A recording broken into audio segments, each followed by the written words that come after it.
Gulf కార్మికుడు. నిజంగా చెప్తున్నా, నేను ఇక్కడికి టూరిస్ట్ లాగా వచ్చిన ఆ ఎండకు జస్ట్ బయట పోతే మాడిపోతున్నా. అలాంటిది సంవత్సరాలు కుటుంబం కోసం ఎంతో కష్టపడతారు గల్ఫ్ కార్మికులు. ప్రతి ఒక్క గల్ఫ్ కార్మికుడి కుటుంబానికి చెప్తున్నా, వాళ్ళని అస్సలు ఇబ్బంది పెట్టకూలి.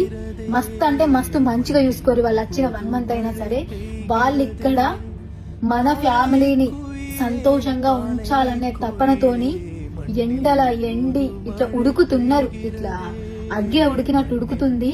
ఈ రోజు ఒక ఇన్సిడెంట్, అసలు కార్ పార్కింగ్ కింద ఉందని నేను పోయినా, అక్కడ ఎంత వేడిందంటే నేను తట్టుకోలేకపోతున్నా. అక్కడ ఒక అబ్బాయి పనిచేసి నన్ను చూసి అక్క అని దగ్గరికి ఉరికొచ్చి మాట్లాడిండు. నాకైతే మస్తు అనిపించింది. ప్రతి ఒక్క గల్ఫ్ కార్మికుడికి నిజంగా శతకోటి వందనాలు. అసలు మీరు ఇక్కడ ఎంత కష్టపడుతున్నారు, ఎంత కష్టం ఉంది.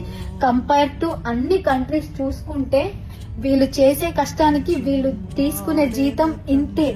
నిజంగా చెప్తున్నా, నాకు అది అప్పటి నుంచి తలుచుకొని ఇప్పుడు వీడియో చెప్తున్నా. ప్రతి ఒక్క గల్ఫ్ కార్మికుడు మస్తు అంటే మస్తు గ్రేట్.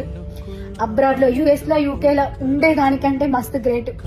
మనం చేసే పనికి మనం మస్తు పైసలు తీసుకుంటాం, కానీ వీళ్ళు చేసే పనికి వీళ్ళు తీసుకునే పైసలకు అసలు సంబంధమే ఉండదు.